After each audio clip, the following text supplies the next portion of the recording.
Assalamualaikum, buongiorno,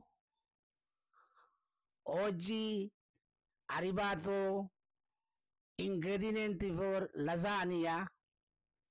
আজকে আমি আপনাদের জন্য লাজানিয়া রেসিপি নিয়ে এসেছি। আমি বাংলা এবং ইতালিয়ান ভাষায় বললাম। আপনারা লাজানিয়া রেসিপিটা দেখে কাজটা শিখে বিদেশ আসেন। ধন্যবাদ সবাইকে। আমার চ্যানেলটা সাবস্ক্রাইব করেন, আমার পাশে থাকেন। আমি এক এক করে আরো অনেক ভিডিও দিব আপনাদের জন্য। ভালো থাকেন, লাজানিয়া রেসিপিটা দেখেন। হ্যাঁ, আমি পার্ট বাই পার্ট আপনাদেরকে দেখিয়ে দিব। আপনারা ঘরে বসে সবগুলা শিখেন। আমি এইখানে দেখেন 3টি নিছি, 2টা ডেগ নিছি। একটাতে রাগু তৈরি করব, একটাতে বেসামেলা তৈরি করব, আরেকটা নিছি যেটাতে আমি লাজানিয়া তৈরি করব। এই তিনটা দিয়ে আমি পুরো লাজানিয়াটা তৈরি করে আপনাদেরকে দেখাবো। এখন আমি প্রথমত রাগু কিভাবে তৈরি করা হয় সেটা আপনাদেরকে দেখি। ইতালিয়ান ভাষায় বলোনিজ রাগু, ভাষায় দুটাই নাম বলে। কিভাবে তৈরি করতে হয় আমি দেখিয়ে দিব। আমি এখানে নিছি সেদানো, যাকে ইংলিশে সেলারি বলে, পেঁয়াজ ইতালিয়ান ভাষায় শিপোলা বলে, এবং গাজর ইতালিয়ান ভাষায় কারোতা বলে। এবং আমি এখানে নিছি তেজপাতা, গোলমরিচ, ব্ল্যাক পেপার এবং লবণ, টমেটো এবং গরুর মাংস। এটার মাংস কিমা, মিট মেশিন বলা হয় আর কি। এইগুলা দিয়েই আমি বলোনিজ তৈরি করব। ফার্স্টে আমি এই গাজর, পেঁয়াজ এবং সেদানোগুলারে আমি ব্লেন্ডার করে নেব। আমরা সেদানো, অনিয়ন, গাজর ব্লেন্ডার করে নিব। ব্লেন্ডার করেই আমরা শুরু করে দিব আমাদের বলোনিজ করার কাজ। আমরা এখন এই সেদানো, গাজর কুচি কুচি করে কেটে নিছি, একটু ব্লেন্ডার করে নিব।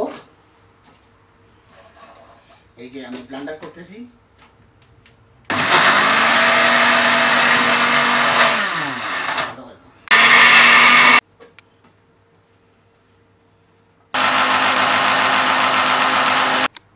আমি সব জিনিস এইখানে দিয়ে ব্লেন্ডার করে নিলাম। জিনিসগুলো সুন্দরভাবে ম্যাশ করে নেবেন ভালোভাবে।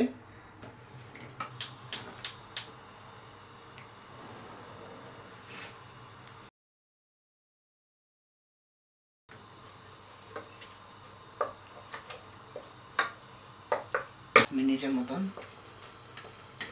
এগুলাকে একটু কুকিং করে নিব। কালারটা চেঞ্জ হয়ে আসতেছে। 2-3টা তেজপাতা, ইতালিয়ান ভাষায় বলিয়ে দিওয়ারও বলে, দিয়ে দিলাম।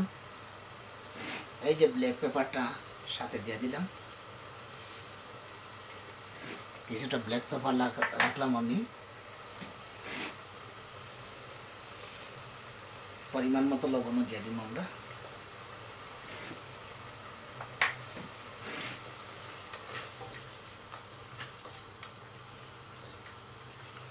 দেখবেন সুন্দর একটা পারফিউম বাইর হয়েছে।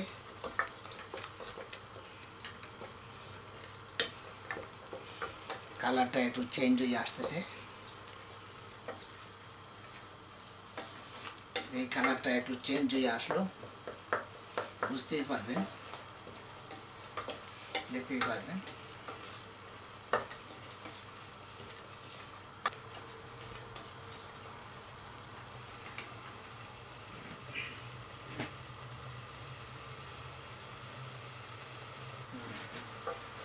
এই তো কালারটা চেঞ্জ হয়ে গেছে। এই যে দেখেন সুন্দরভাবে। এখন আমরা মিট মেশিন এত যেগুলা মাংসর কিমা বলা হয়, এইগুলো আমরা ছাড়িয়ে দেবো। এখানে 500 গ্রাম মাংসর কিমা আছে, পুরোটা আমি এখানে দিয়ে দিলাম। 500 গ্রাম মাংসর কিমার জন্য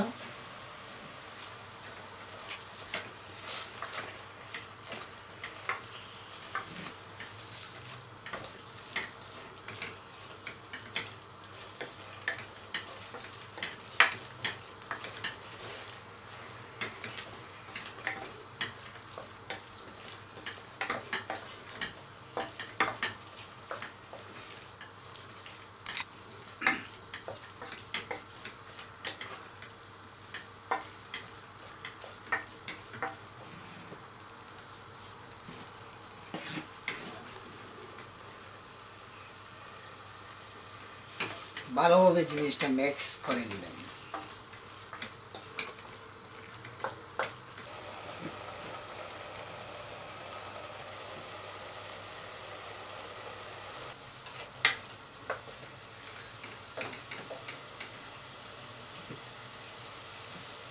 এটা ইউরোপিয়ান কুকিং।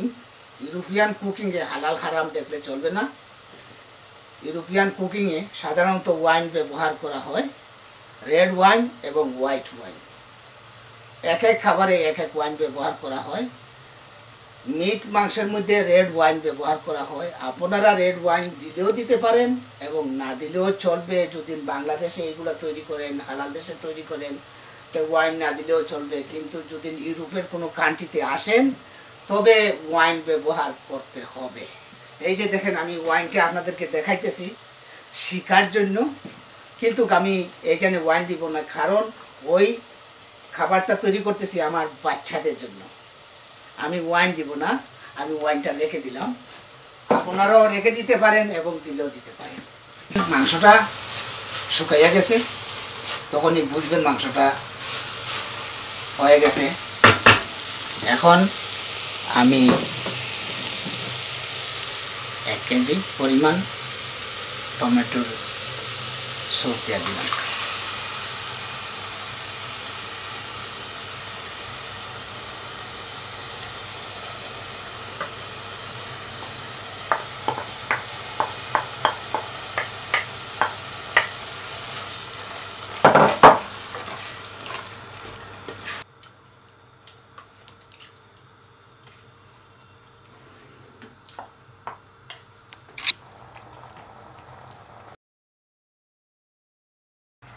আমরা কিভাবে বেসামেল্লা তৈরি করতে হয় তা আপনাদেরকে দেখিয়ে দিব।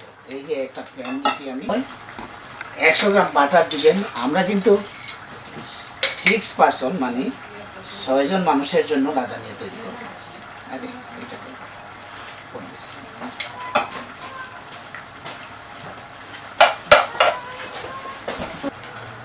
100 গ্রাম বাটারের সাথে 100 গ্রাম ময়দা দিয়ে দেব। পরিমাণ মতো ময়দা দিয়ে দেব। ময়দাগুলোকে সুন্দরভাবে মিশিয়ে নিব।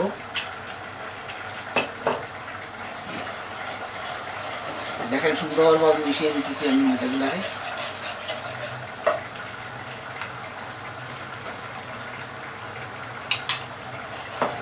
এটাকে বেসামেল্লা বানানো। এই যে সুন্দরভাবে মিশে গেছে। এখন কিন্তু 1 লিটার পরিমাণ দুধ দিয়ে দিব।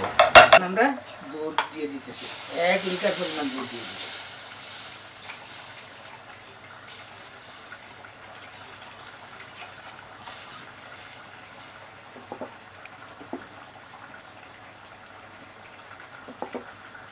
ঠিক আছে,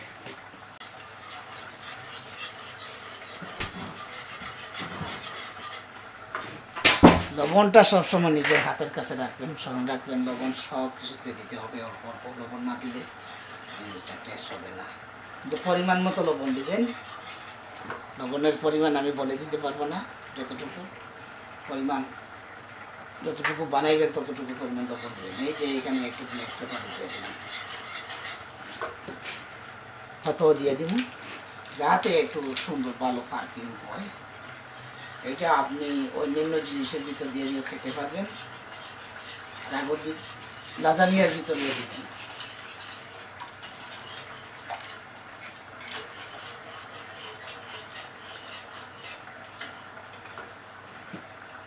এখন ওই আইতেছে, বেশি টাইট করবেন না আবার। এই যে আমি বন্ধ করে দিলাম, বেশি সময় লাগবে না। এই যে বন্ধ করে দিলাম, এই যে এইভাবে সুন্দর করে রাখবেন। এইভাবে যাতে সুন্দরভাবে ইয়ে করবেন। পরে এটা যখন ওভেনের ভিতরে দিবেন তখন অটোমেটিক টাইট। লাজানিয়া স্টিকগুলা সিদ্ধ করার জন্য আমি কিছু পানি নিয়ে নিলাম। পানিগুলা বয়েল হয়ে গেলে আমি লাজানিয়া স্টিকগুলা ছেড়ে দিব। আমি 6% লাজানিয়ার জন্য 18টা স্টিক দিব, কারণ প্রতিটা লেভেলে 6টা করে যাবে। 6টা করে হলে 3 6 18টা স্টিক যাবে। পানির ভিতরে হালকা কিছু লবণ দিয়ে পানিটাকে বয়েল করবেন, যাতে আপনার ডিশটা ভালো টেস্টি হয়।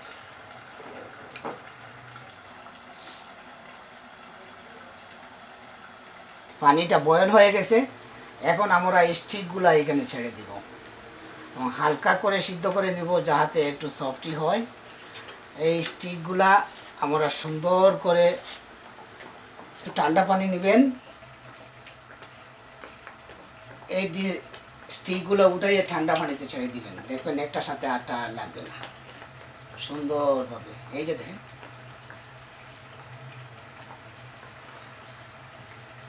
এই যে নিচে একটু বাটার দিলাম, যাতে এটা সুন্দর করে পারফিউম।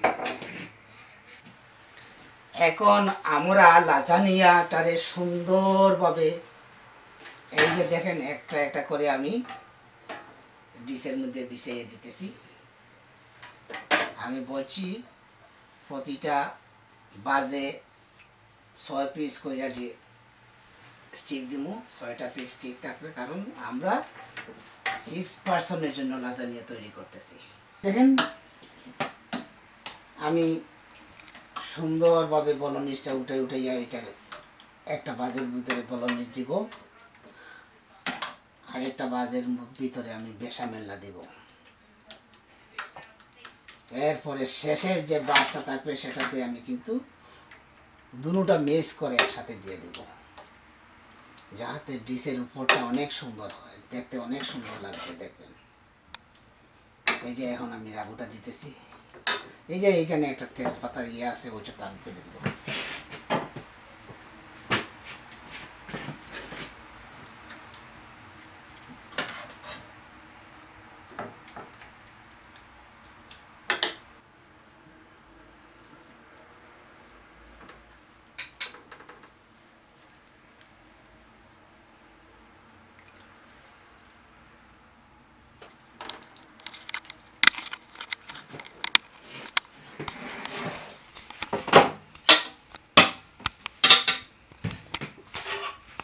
এই যে মধ্যখানের যে বাসটা আছে, এই বাসটার মধ্যে আমি বেসামেলা দিব। এই যে দেখেন সুন্দরভাবে মধ্যখানের বাসটার মধ্যে আমি বেসামেলা দিব।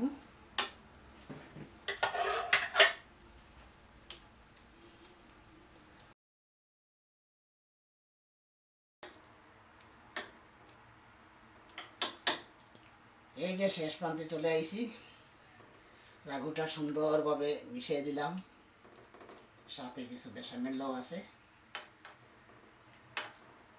এই যে দেখেন, এটা মোসারেল্লা, চিজ মোসারেল্লা বলে আর কি। এই মোসারেল্লাটা সুন্দরভাবে উপরে দিলাম, দেখবেন কালারটা সুন্দর হয়ে যাবে এবং টেস্টি হবে, অনেক টেস্টি হবে, ভালো টেস্টি হবে।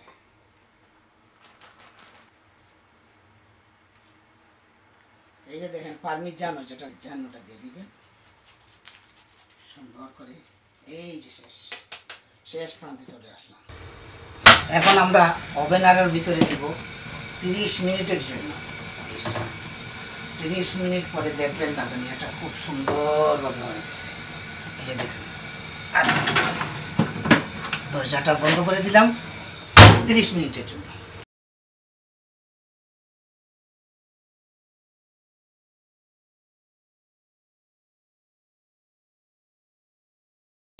আমরা 6% জন্য লাজানিয়া করছি, আপনারা চাইলে আরও বেশি ইয়ে করতে পারেন, কিন্তু ইউরোপের দেশে এই 6% লাজানিয়াই এনাফ। এই যে দেখেন, আমরা 6টা পিস করে নিলাম লাজানিয়া। এই যে দেখেন 6টা পিস, 1 2 3 4 5 6। এখন এক একজনকে এক একটা পিস আমরা দিই। লাজানিয়াটা উঠাইয়ে আমরা দিয়ে দেবো। এই যে দিয়েছেন, এই সুন্দরভাবে লাজানিয়াটা